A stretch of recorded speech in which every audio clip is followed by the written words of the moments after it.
नमस्कार, जनसंवाद में आपका स्वागत है दोस्तों। दिन भर की 10 बड़ी अपडेट निकल के आई है जो आपको जान लेना जरूरी है। कैसे ईडी की ताकत और चुनावी बॉन्ड वाले सुप्रीम कोर्ट के 3 फैसले से इस बार मोदी सरकार को लगने जा रहा है तगड़ा झटका। ईडी की ताकत होगी खत्म, मोदी सरकार के नियंत्रण से क्या होगी बाहर। और फिर चुनावी बॉन्ड जो बड़े बड़े उद्योगपति देते हैं, मोदी को पैसा नहीं चलता है पता, अब होंगे एक्सपोज। बताएंगे इस फैसले के बारे में, अंत तक जरूर देखिएगा। दूसरी खबर में आपको बताएंगे मध्य प्रदेश में मची फूट, बहुत बड़ी अपडेट निकल के आई, जान लेना जरूरी है। जहां आपको बता दें पुराने किसी भी मंत्रियों को जो है वो यहां पर मंत्री नहीं बनाया जाएगा। लिस्ट वायरल होते ही फूट मची कुछ कांग्रेस के संपर्क में। तीसरी खबर में आपको बताएंगे एक बार नहीं 1000 बार करूंगा, जगदीप धनखड़ की मिमिक्री करने वाले कल्याण बनर्जी ने फिर से दिखाए तेवर। एक एक करके जान लेना जरूरी। जहां गृह मंत्री अमित शाह से मिलने पहुंच रहे हैं बृजभूषण शरण सिंह, हो सकती है एक्शन, बताएंगे इसके बारे में। और इस बीच जंग की बहुत भारी कीमत चुकानी पड़ रही है, नेतन्याहू और घुटने पर आए हैं, बड़ा बयान दिया है, ये भी हम आपको बताएंगे। और यमन के हौथियों ने अमेरिकी विमान पर किया है हमला, बताएंगे। एक एक करके आपको जान लेना विस्तार से जरूरी है। लेकिन उससे पहले एक छोटा सा निवेदन, अगर आपने चैनल को सब्सक्राइब नहीं किया तो पल पल के अपडेट के लिए चैनल को सब्सक्राइब करना ना भूलें। दोस्तों, सबसे जो पहली बड़ी अपडेट निकल के आई है, मोदी सरकार के हाथ से 3 पावर जाने वाली है। जी हाँ, ईडी की पावर छीनने वाली है। सुप्रीम कोर्ट का आने वाला है फैसला। 2024 में 3 मामलों से पलट जाएगा मोदी सरकार का पूरा खेला। सुप्रीम कोर्ट में 2024 में 3 मामलों में आने वाला है देश का फैसला। राजनीति के साथ साथ आगामी लोकसभा चुनाव को सीधे तौर पर प्रभावित करेगा। इनमें राजनीतिक दलों को चंदा देने के लिए केंद्र सरकार द्वारा शुरू की गई चुनावी बॉन्ड योजना की संवैधानिक वैधता से जुड़ा मामला सबसे महत्वपूर्ण है। इसके अलावा प्रवर्तन निदेशालय यानी ईडी की शक्तियों की समीक्षा और असम में नागरिकता से संबंधित अधिनियम की धारा 6A की वैधता से जुड़ा है। चुनावी बॉन्ड योजना और नागरिकता कानून वाली याचिकाओं पर सुप्रीम कोर्ट ने फैसला सुरक्षित रखा है, जबकि ईडी की शक्तियों की समीक्षा को लेकर जनवरी में विस्तार से सुनवाई होगी। केंद्र सरकार द्वारा राजनीतिक दलों को चंदा देने के लिए जनवरी 2018 में शुरू की गई चुनावी बॉन्ड योजना की वैधता को चुनौती देने वाली याचिकाओं पर सुप्रीम कोर्ट के 5 न्यायाधीशों की संविधान पीठ ने 2 नवंबर को फैसला सुरक्षित रख लिया था। इस मामले में सबकी निगाहें हैं और जल्द ही इस पर फैसला देने वाले हैं मुख्य न्यायाधीश DY चंद्रचूड़, न्यायमूर्ति संजीव खन्ना, BR गवई, JB पालीवाला और मनोज मिश्रा की संविधान पीठ के समक्ष याचिकाकर्ता की ओर से कहा गया कि राजनीतिक दलों के चंदा देने के लिए शुरू की गई गुमनामी चुनावी बॉन्ड योजना लोकतंत्र में नष्ट कर देगी, क्योंकि ये भ्रष्टाचार को बढ़ावा देती है जो मोदी सरकार ने लाया था। तो एक तरीके से मोदी सरकार को तगड़ा झटका देगी। दूसरी तरफ केंद्र सरकार ने योजना को सही बताते हुए कहा है कि इसकी शुरुआत राजनीतिक चुनाव में काले धन को खत्म करने के लिए शुरू की गई है। केंद्र सरकार ने संविधान पीठ को यह बताया है कि लोगों को राजनीतिक दलों को मिलने वाले चंदे का स्रोत जानने का हक नहीं है। असम में नागरिकता से जुड़े धारा 6A की भी वैधता है। असम में नागरिकता से संबंधित मुद्दा हमेशा से चुनाव को प्रभावित करता रहा है। सुप्रीम कोर्ट के 5 जजों की संविधान ने 12 दिसंबर को असम में नागरिकता अधिनियम 1955 की धारा 6A के प्रावधानों को संविधान वैधता को चुनौती देने वाली 17 याचिकाओं पर फैसला सुरक्षित रखा है और उस पर भी फैसला दिया जाएगा। और तीसरा है ईडी की शक्तियों की समीक्षा। सुप्रीम कोर्ट की 3 जजों की विशेष पीठ प्रवर्तन निदेशालय ईडी की अथाह शक्तियों की समीक्षा कर रही है। इस मामले में जनवरी 24 में विस्तृत सुनवाई शुरू होगी और इस मामले में आने वाले नतीजा देश की राजनीति को काफ़ी प्रभावित करेगी, क्योंकि अभी ये आरोप लगाया जा रहा है कि ईडी का इस्तेमाल विपक्षी पार्टियों को दबाने के लिए किया जा रहा है। और अगर कोर्ट फैसला देता है कि कहीं ना कहीं ईडी के कुछ अधिकार को जो है वो सीमित करता है ईडी के, तो कहीं ना कहीं विपक्ष को एक तरीके से फायदा होगा और मोदी सरकार को झटका होगा। एक और अपडेट, मध्य प्रदेश बीजेपी में क्यों मची है फूट। दरअसल मध्य प्रदेश में प्रहलाद पटेल और कैलाश विजयवर्गीय के मंत्री बनाए जाने की खबर निकल के आई है। सीएम मोहन यादव ने राज्यपाल को 28 नामों की लिस्ट सौंप दी है, जिनमें पूर्व कोई मंत्री नहीं है, जिस वजह से पूर्व मंत्री बागी हो सकते हैं। 28 मंत्रियों को कैबिनेट में शामिल किए जाने की संभावना है। मुख्यमंत्री मोहन यादव ने सोमवार सुबह मध्य प्रदेश के राज्यपाल मंगू भाई पटेल समेत मुलाकात कर मंत्रियों को सूची सौंपी है और राज्यपाल पटेल दोपहर 3 बजे राजभवन में मंत्रियों को पद एवं गोपनीयता की शपथ दिलाएंगे। लेकिन इस बीच आपको बता दें, इसमें कहा जा रहा है कि लड़कर जीतने वाले विधानसभा में लड़कर जीतने वाले 5 पूर्व सांसदों और पिछली सरकार के मंत्रियों समेत वरिष्ठ नेताओं को भी मंत्री पद से नवाजने की बात है। लेकिन कुछ का कहना है कि इसमें कुछ मंत्री बागी नजर आ रहे हैं, क्योंकि उनको जो है मंत्रिमंडल में विस्तार में जगह नहीं है और यही कारण है कि जो है वो इन नामों की जो चर्चा है वो देखने को मिल रही है। तो कमेंट्स माध्यम से अपने सुझाव दें। अगर क्या मंत्रिमंडल के बाद जो है वो फूट मच सकती है? क्या इसका फ़ायदा किसको होगा, ये भी सुझाव दें। अगली और अपडेट, एक बार नहीं 1000 बार करूंगा, जगदीप धनखड़ की मिमिक्री करने वाले कल्याण बनर्जी ने फिर से दिखाए तेवर। जी हां, दरअसल टीएमसी सांसद कल्याण बनर्जी ने उपराष्ट्रपति जगदीप धनखड़ की मिमिक्री करने की वजह से विवादों में चल रहे हैं। वो उन्होंने 2 टूक कहा है कि वे एक बार नहीं 1000 बार मिमिक्री करेंगे और वो अगली बार जरूरत पड़ी तो फिर से करेंगे। उनकी तरफ से तर्क दिया गया कि लोकतंत्र की रक्षा के लिए वो सब कुछ करने वाले हैं। एक जारी बयान में कल्याण बनर्जी ने कहा है कि एक बार नहीं 1000 बार में करूंगा, अगर ज़रूरत पड़ेगा तो आगे भी करने वाला हूं। अगर मुझे जेल में डाल सकते हैं, मार सकते हैं, लेकिन ये लड़ाई अब तक रुकने वाली नहीं है। एक और अपडेट निकल के आई है दोस्तों, अमित शाह से मिलूंगा, कुश्ती महासंघ के बारे में चर्चा नहीं, बृजभूषण सिंह का बड़ा बयान। दरअसल बृजभूषण शरण सिंह का बयान, मैं कुश्ती और खेल की राजनीति से पूर्णतः संन्यास ले चुका हूँ। मैं अमित शाह से बुलाएंगे, हमें जब बुलाएंगे तब उनसे मिलेंगे, वे हमारे नेता हैं, लेकिन ये मुलाकात कुश्ती के संबंध में नहीं होगी।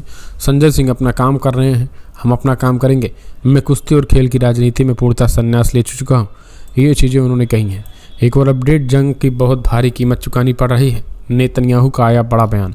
दरअसल आपको बता दें, नेतन्याहू ने एक बयान रविवार को तब दिया जब शुक्रवार से रविवार तक ज़ायोनी शासन ने अपने 15 सैनिकों के मारे जाने की बात स्वीकार की। हालांकि इजरायली सेना इस युद्ध में मारे जाने वाले अपने सैनिकों की संख्या नहीं बता रही है, वास्तविकता संख्या कहीं ज़्यादा, और यही कारण है कि खुद अब नेतन्याहू इस बात को मान रहे हैं कि भैया जो है हमें नुकसान हो रहा है, हमें भारी पड़ रहा है, लेकिन फिर भी हम इस युद्ध में लड़ेंगे। तो समझिए, भारी बहुत हो रहा है लेकिन फिर भी इस युद्ध में लड़ेंगे, ये बड़ी विडंबना है। कमेंट्स माध्यम से अपने सुझाव देंगे। एक और अपडेट निकल के आई है, अब इजरायली सेना ने कहा सुरंगों में मिल रहे हैं बंधकों के 100। जी हाँ, 5 बंधकों के और मारे जाने की खबर। दरअसल आपको बता दें, जैसे जैसे फलस्तीनी मारे जा रहे हैं वैसे वैसे बंधकों के 100 भी आईडीएफ के लड़ाके पा रहे हैं। सबसे बड़ी बात यह निकल के आई, इजरायल और हमास के हिंसक संघर्ष में बीते 2.5 महीने से अधिक समय में 20,000 से अधिक लोगों की मौत हो चुकी है। इसी बीच इजरायली सेना आईडीएफ की तरफ से एक वीडियो जारी कर दिया है जिसमें दावा किया गया है कि गाजा पट्टी पर बने हमास की सुरंग में 500 बरामद किए गए हैं। रिपोर्ट्स के मुताबिक आईडीएफ ने एक बयान में कहा है कि हमास के खिलाफ कार्रवाई के दौरान, खुफिया कार्रवाई के दौरान आईडीएफ के सैनिक ने 5 बंधकों के 100 बरामद किए। आईडीएफ का दावा है कि 7 अक्टूबर के आतंकी हमले के दौरान इन लोगों को बंधक बनाया गया था। आईडीएफ 100 को इजराइल लेकर वापस आ गया है। तो एक तरीके से देखा जाए तो इन पे मारे जा रहे हैं। एक और अपडेट निकल के आई है, बिग ब्रेकिंग, जहां आखिरकार ईरान ने फ़लस्तीन में हुई बैठक के बाद किया बड़ा ऐलान। तालिबान ने स्पष्ट कर दिया है कि हमें इंसाफ और बराबरी पर आधारित एक नई विश्व व्यवस्था की आवश्यकता है, एक ऐसी व्यवस्था जो दुनिया में अमन, इंसाफ और स्थिरता लाए। जी हां, दरअसल आपको बता दें दोस्तों, ईरान में फ़लस्तीन पर आयोजित एक अंतर्राष्ट्रीय सम्मेलन में तालिबान के विदेश मंत्री ने बड़ा बयान दिया है। तालिबान के विदेश मंत्री ने बड़ा बयान देते हुए कहा है कि आज दुनिया में बड़ी ही ऊंच नीची और कहीं मानवाधिकारों का उल्लंघन हो रहा है तो कहीं लोगों की वैल्यू ज़्यादा है। एक तरीके से उन्होंने कहा कि आज जो लोगों की वैल्यू कहीं ज़्यादा कहीं कम है, इसे एक समान बनाना होगा और हमें इंसाफ और बराबरी पर आधारित एक नई व्यवस्था बनानी होगी। तो एक तरीके से उन्होंने ये भी कहा है कि दुनिया में अमन, इंसाफ और स्थिरता लाएगी एक ऐसी व्यवस्था बनाई जानी चाहिए। तो समझिए, तालिबान शांति और समृद्धि की बात कर रहा है, लेकिन अगर कोई छेड़ेगा तो यही तालिबान कत्लेआम भी मचाएगा, तो इसी तालिबान को लोग आतंकवादी भी कहेंगे। एक और अपडेट निकल के आई है दोस्तों, हिजबुल्लाह ने इजरायली रिहायशी इलाकों पर किया भीषण अटैक। आपको बता दें, बड़ी अपडेट, जहां सबसे बिग ब्रेकिंग, जहां प्रिंसिपल पर कॉम्बैट विथ लाइक हिजबुल्लाह ने एक तरीके से ताबड़तोड़ अटैक किया है।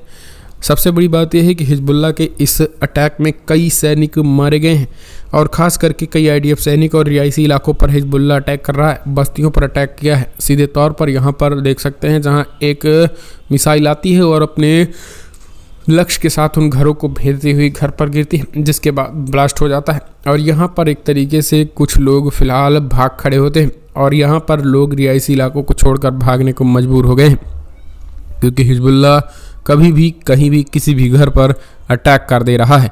तो एक तरीके से हिजबुल्लाह के डर से लोग घर छोड़ने को भी मजबूर हो चुके हैं।